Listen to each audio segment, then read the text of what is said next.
Mauritius के प्रधानमंत्री नवीन चंद्र राम गुलाम अपने वाराणसी दौरे के तीसरे दिन काशी विश्वनाथ मंदिर पहुंचे।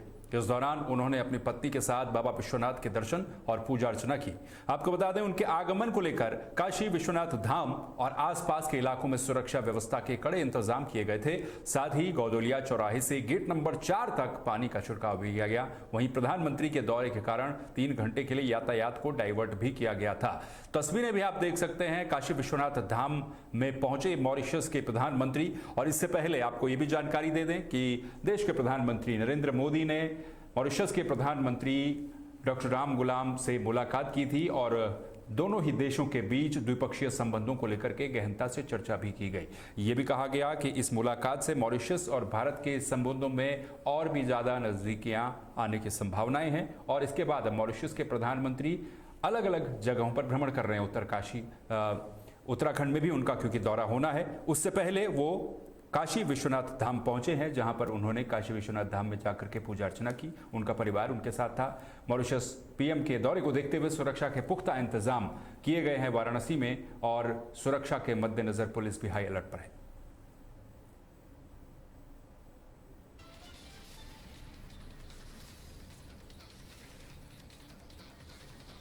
आगरा में यमुना के बढ़ते जलस्तर और मेट्रो निर्माण के कारण बिगड़ी यातायात की व्यवस्था को सुधारने के लिए पुलिस आयुक्त ने सभी संबंधित विभागों के साथ एक महत्वपूर्ण बैठक की।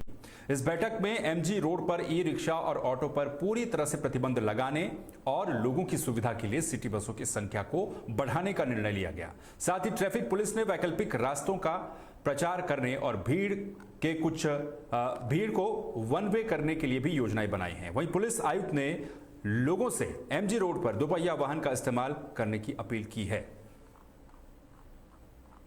उनका जो निर्माण कार्य की जो उनकी सामग्री है, उनके साथ भी बैठ करके उनके जो घंटे हैं उसको भी समय उसका एक निर्धारण किया गया और उनको अतिरिक्त मार्शल लगाने के लिए हम लोगों ने उनको कहा है, ताकि जहां पर जरूरत है अभी बैरिकेटिंग की वहां पर बैरिकेटिंग करें, जहां जरूरत नहीं है उस जगह से वो बैरिकेटिंग को मेट्रो वाले हटाएंगे। जितने भी हमारे वैकल्पिक मार्ग हैं उस वैकल्पिक मार्ग पर पुलिस विभाग के द्वारा, ट्रैफिक विभाग के द्वारा पूरी तरह से बैरियर लगाएंगे, ताकि लोगों को आने जाने में बीच में एक बैरियर लगाएंगे ताकि लोगों को आने जाने में सुविधा हो। और लोगों के, जनता के साथ हम लोग बातचीत करके इस बात को भी तय करेंगे कि किस किस रोड को हम लोग वन वे कर सकते हैं। और इस पर एक आम सहमति व्यापार मंडल है, पत्रकार साथी हैं और लोग हैं जिनका एमजी रोड आना जाना है, इसको हम लोग प्रयास करेंगे कि एमजी रोड को भीड़ के समय में कैसे हम लोग वन वे कर सकते हैं। ये जनता के साथ हम लोग इस पर विमर्श करेंगे। उस विमर्श के बाद सर, एक सबसे बड़ा जो इशू आता है एमजी रोड पर वो आता है गड्ढों का, जिसमें ज्यादा दाम।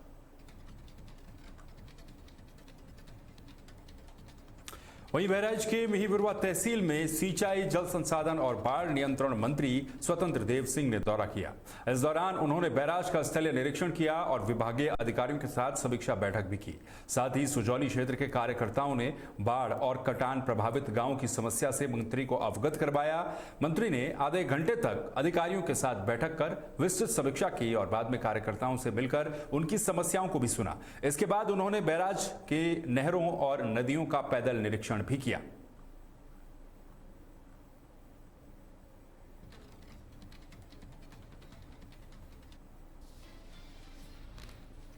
जौनपुर में समृद्धि शताब्दी पर्व 2047 विकसित भारत की परिकल्पना विषय पर एक कार्यशाला का आयोजन किया गया। कार्यक्रम में सबसे अधिक जीएसटी जमा करने वाले उद्यमियों को प्रशस्ति पत्र, मुख्यमंत्री युवा उद्यमी योजना और प्रधानमंत्री जीवन ज्योति योजना के लाभार्थियों को सांकेतिक चेक प्रदान किए गए।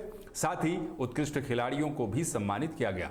सेवानिवृत्त आईपीएस राजकुमार विश्वकर्मा ने अपने संबोधन में जौनपुर में विकास की संभावनाओं पर प्रकाश डाला और कृषि क्षेत्र में फूड प्रोसेसिंग यूनिट लगाने और उद्यम के क्षेत्र में नवाचार को बढ़ावा देने जैसे सुझाव भी दिए।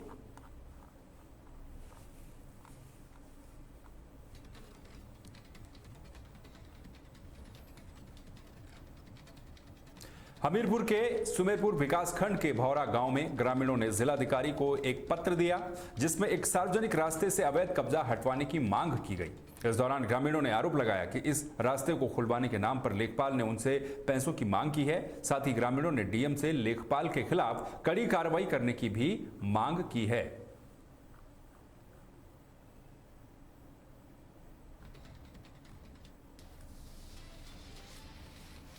गाजीपुर में नौनहरा थाने में 9 सितंबर को धरना दे रहे बीजेपी कार्यकर्ताओं पर पुलिस ने लाठीचार्ज कर दिया। आरोप है कि पुलिस ने रात के अंधेरे में प्रदर्शनकारियों की बेरहमी से पिटाई की, जिसमें एक की मौत और कई कार्यकर्ता घायल हो गए।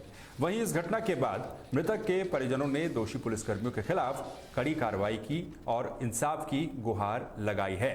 साथ ही इस घटना से स्थानीय लोगों और बीजेपी कार्यकर्ताओं में भारी आक्रोश भी है। हालांकि गाजीपुर के एसपी ने आरोपों का खंडन करते हुए कहा कि दो पक्षों के आपसी विवाद के बाद लोग थाने में बैठे थे और बिजली जाने पर दोनों पक्ष आपस में मारपीट करने लगे। फिलहाल एसपी ने मामले की गहनता से जांच करने का आश्वासन दिया है। धरना पर बैठे थे, क्षेत्र में तमाम समस्या इसको कोई काम नहीं करते थे, सब समस्या उसी तरह थी। उसी प्रक्रिया में हम लोग धरना पर बैठे। हम लोग 1 बजे रात तक बैठे थे।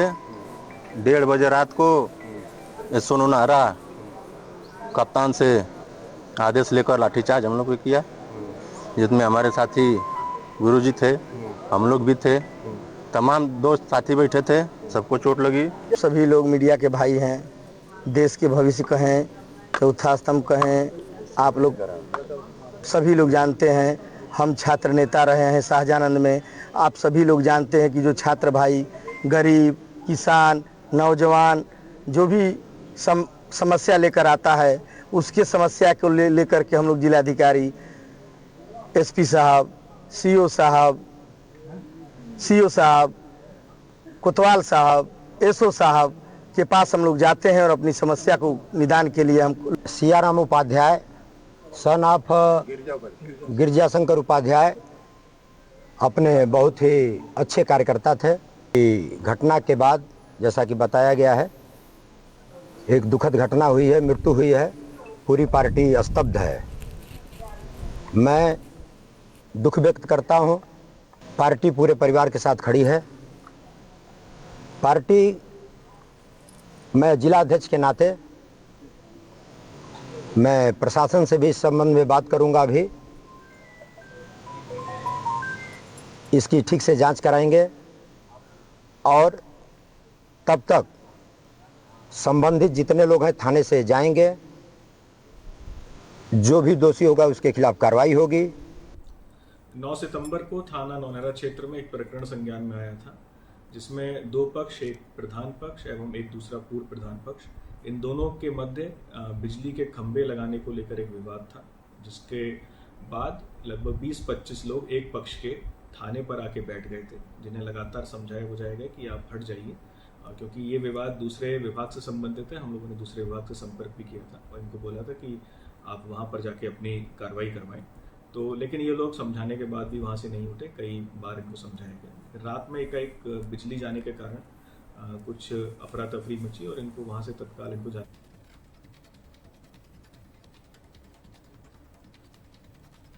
यमुना नदी का जलस्तर घटने के बाद आगरा का स्वास्थ्य विभाग बाढ़ प्रभावित क्षेत्रों में सक्रिय हो गया है। इस दौरान स्वास्थ्य कर्मी बाढ़ प्रभावित इलाकों में जाकर लोगों को चिकित्सा सहायता दे रहे हैं। स्वास्थ्य विभाग ने विशेष रूप से बच्चों और महिलाओं पर ध्यान केंद्रित किया है। साथ ही राहत कैंपों में आवश्यक दवाएं उपलब्ध करवाई गई हैं और गंभीर मामलों में मरीजों को जिला अस्पताल भेजा जा रहा है।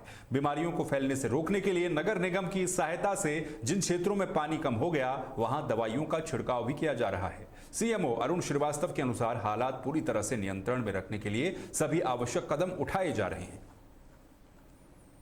मथुरा से लगातार पानी छोड़ने के बाद आगरा यमुना नदी का जल स्तर काफी बढ़ गया था, जिससे आगरा शहर में, आगरा जिले में बाढ़ की स्थिति उत्पन्न हो गई थी। आगरा शहर में ऐसे कई इलाके हैं जो यमुना के नजदीकी यानी तटवर्तीय क्षेत्रों से होकर गुजरते हैं। यहाँ बड़ी आबादी भी निवास करती है और अब यमुना का पानी धीरे धीरे उतरने लगा है, तो स्वास्थ्य विभाग की जिम्मेदारियां काफी बढ़ जाती हैं। आगरा सीएमओ मुख्य चिकित्सा अधिकारी अरुण श्रीवास्तव जी हमारे साथ मौजूद हैं। इनसे जान लेते हैं कि आगरा स्वास्थ्य विभाग के द्वारा क्या कुछ व्यवस्थाएं की गई हैं, क्योंकि पानी लगातार अब उतरने लगा है, आशंका इस तरह की लगाई जा रही है, और स्वास्थ्य विभाग किस भूमिका में काम करेगा और किस तरीके की व्यवस्थाएं यहाँ की गई है। सर, सबसे पहले पानी जो उतरने लगा है, अब स्वास्थ्य विभाग की जिम्मेदारियां काफ़ी बढ़ जाती हैं, तो आपके द्वारा CSC 22 किस तरह की व्यवस्था की गई है? इसमें जो अब चूँकि पानी उतरने के बाद टेम्परेचर भी बढ़ रहा है, उसको देखते हुए अब संक्रामक रोगों की संभावना आती है। तो जिन जगहों पे पानी पहले भरा था वहाँ पे कैंपों की संख्या बढ़ा दी गई है, और बुखार के मरीजों को विशेष रूप से हम लोग अपने मॉनिटरिंग में ले रहे हैं, और जिससे कि उनका तत्काल हम जांच करा के उनका उपचार कराते हैं। इसके अतिरिक्त तो पेय जल की भी कोई समस्या होती है, उसके लिए भी हम लोग ने क्लोरीन टैबलेट और ORS पाउडर वहाँ पे प्रचुर मात्रा में आशा के यहाँ रखवा दिए गए हैं और डिस्ट्रीब्यूट भी करा रहे हैं। और साथ में अपने कंट्रोल नंबर का नंबर हम लोग ने जारी करा के वहाँ पे सबको अवगत करा रहे हैं। कोई भी विशेष परिस्थिति में आवश्यकता पड़ती है तुरंत कंट्रोल रूम आपका करें, तो हमारी डिस्ट्रिक्ट लेवल की 2 RRT की कार इंटरव्यू करेंगे। इसके अतिरिक्त हर ब्लॉक में एक रैपिड रिस्पॉन्स टीम के साथ करीब हर ब्लॉक में करीब 4 मोबाइल टीम बना दी गई हैं, जो इन क्षेत्रों में जाकर कैंप करा रहे हैं, और जो सामान्य जनों की दवाएँ हैं उनको उपलब्ध कराई जा रही है। इसमें हमारे CHOs काफ़ी मददगार हुए हैं। जिन क्षेत्रों में CHO कार्य कर रहे हैं उन क्षेत्रों में CHOs को भी कहा गया है कि वो अपने यहाँ जब भी 2 बजे के बाद उन क्षेत्रों में अवश्य भ्रमण करें, और जहाँ भी जिसको दवाई की आवश्यकता है उनको अभी की फिलहाल की स्थिति क्या है? सब धीरे धीरे पानी उतरने लगा है, और देहात क्षेत्रों में तो अभी पानी लगभग भरा हुआ है, तो जो कैंप लगाए गए हैं उन कैंपों में लगभग कितने मरीज पहुंच रहे हैं, क्या कुछ लाभ मिल रहा है? देखिए, अब तक जो हमारे पास जो कैंप आए हैं उसमें हर तरह के पेशेंट थे। विशेष रूप से मैं जरूर कहूँगा संचारी रोग की ऐसी कोई सूचना नहीं प्राप्त हुई है, लेकिन फिर भी फीवर और डायरिया और जो सामान्यता संख्या रहती है उनसे थोड़ी बड़ी हुई अवश्य मिली है, और बाकी स्किन से और अन्य रोगों में भी पेशेंट को दवा मिली है। बच्चे इसमें और महिलाओं को काफ़ी हम लोग में संख्या इसमें काफ़ी ज़्यादा है, तो इसमें हम लोग बच्चों को ज़्यादा फोकस कर रहे हैं, और उनमें ये सघनता से देख रहे हैं। कोई भी हाई ग्रेड फीवर का अगर पेशेंट मिल रहा है तो तत्काल इसकी जांच कराकर उसको हम लोग दवाएँ कराते हैं। तो स्टाफ की बात कर ली जाए तो शहरी स्टाफ को भी इस वक्त देहात में कन्वर्ट किया है, क्योंकि यमुना देहात क्षेत्रों से ज़्यादा होकर गुजरती है, और ज़्यादातर प्रभावित जो इलाके हैं वो देहात क्षेत्र से आते हैं, तो कुछ स्टाफ वगैरह की वृद्धि वगैरह कुछ? देखिए, इसमें ज़्यादातर स्टाफ हमारा चूँकि अर्बन और रूरल 50% के आसपास जनसंख्या है, तो स्टाफ जो अर्बन का है वो अर्बन में ही काम कर रहा है, परंतु जिन ब्लॉक में बाढ़ नहीं आई है या बाढ़ नहीं आती है वहाँ से स्टाफ को थोड़ा मूव कराया गया है कि उन स्थानों पे थोड़ी सघनता बढ़ाई जाए जहाँ पे पानी भरा था या पानी उतर गया है।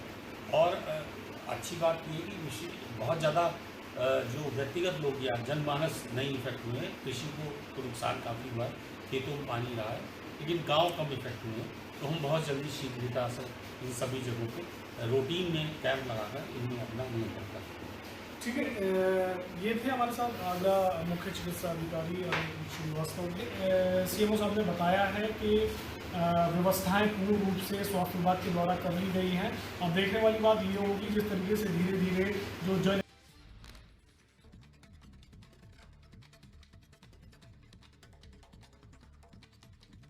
बाढ़ की स्थिति उत्पन्न हो गई है, जिससे नदी किनारे के मोहल्लों में पानी घुस आया है और लोगों का जनजीवन पूरी तरह से अस्त व्यस्त हो गया। इस दौरान लखनऊ मंडल की आयुक्त ने DM और SP के साथ बाढ़ प्रभावित क्षेत्रों का जायजा लिया। साथ ही आयुक्त ने शुक्लागंज का नाव से निरीक्षण किया, जहां बाढ़ का पानी घरों के अंदर तक भर गया है। उन्होंने स्थानीय लोगों से सीधे बातचीत कर उनकी समस्याओं को जाना और अधिकारियों को राहत पहुंचाने के निर्देश दिए। DM गौरांग राठी ने बताया कि आयुक्त ने प्रभावित लोगों से मुलाकात कर स्थिति की जानकारी ली और समस्याओं के तत्काल समाधान के निर्देश दिए हैं। सदर तहसील के विभिन्न बाढ़ प्रभावित क्षेत्रों का आज निरीक्षण माननीय आयुक्त महोदय के नेतृत्व में किया गया, जिसमें शुक्लागंज के जो बाढ़ प्रभावित मोहल्ले हैं, गोतागर मोहल्ला, मिश्रा कॉलोनी इत्यादि का भ्रमण किया गया। फीडबैक लिया गया वहाँ के वासियों से कि खाना टाइम पे मिल रहा है कि नहीं, और या राशन वितरण हुआ है कि नहीं, उपचार के लिए डॉक्टर्स आए हैं कि नहीं, इसके अलावा जानवरों की क्या स्थिति है, तो इस प्रकार से पूरा जायज़ा लिया गया। साथ के साथ नदी की क्या स्थिति है और किस प्रकार पानी स्पिल हो रहा है, इसके बारे में भी वहाँ पे एक्स हिसाब से चर्चा हुई। इसके बाद जो बिठूर परियर रोड है उसमें जो विभिन्न परिवार विस्थापित हुए हैं या गांव प्रभावित हुए हैं उसका भी दौरा किया गया और जानकी कुंड में जो करीब 50 परिवार रह रहे हैं उनसे फीडबैक लिया गया कि किस प्रकार का खाना इत्यादि उनको मिल रहा है। तो जहाँ एक दो कमियाँ परिलक्षित हुई हैं उन कमियों को दूर करने के लिए तत्काल आदेश दिए गए हैं और ऑलरेडी उस पर काम भी शुरू हो गया है। जैसे कि जानवरों के लिए हरा चारा पर्याप्त था, भूसे की और व्यवस्था करने की आवश्यकता है, इसके बारे में निर्देश दिए गए और छोटे बच्चों के लिए अलग से भी भोजन खिचड़ी के रूप में इत्यादि के रूप में करने की व्यवस्था करने के निर्देश दिए गए। तो इस प्रकार से विभिन्न बिंदुओं पर चर्चा हुई और उनका अनुपालन तत्काल करवाया जाए। ग्रामीणों द्वारा आरोप लगाया गया कि पर्याप्त, हाँ, करीब 2 से 3 परिवारों ने कहा कि हमको प्रत्येक व्यक्ति जो 4 से 5 कूड़े मिल रही है तो हमको कम लग पड़ती है, तो इसका संज्ञान लेके उनको, हालांकि छोटे बच्चों के हिसाब से भी दिया जाता है लेकिन इसके बावजूद भी अगर कोई डिमांड कर रहा है तो उसको देना तत्काल सुनिश्चित करवाना ज़रूरी है और इस करने के निर्देश भी दे दिए और उसका अनुपालन अभी आज शाम के जो खाना मिलेगा उसमें करवाते हैं। उसके अलग से खाना भी जो है।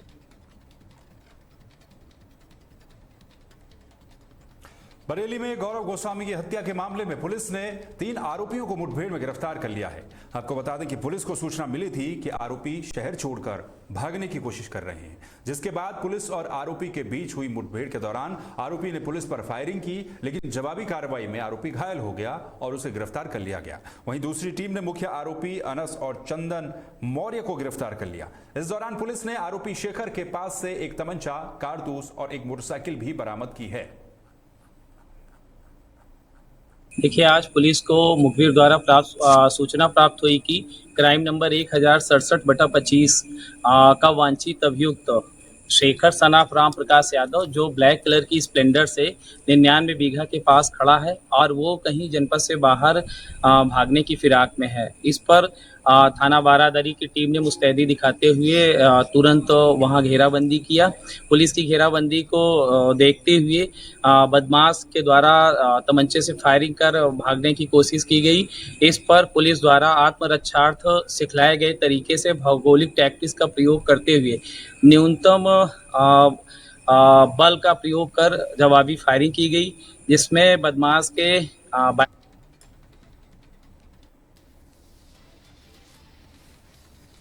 उत्तर प्रदेश की खबरों में फिलहाल के लिए बस इतना ही। बाकी खबरों के लिए आप बने रहिए तहलका डिजिटल के साथ। नमस्कार।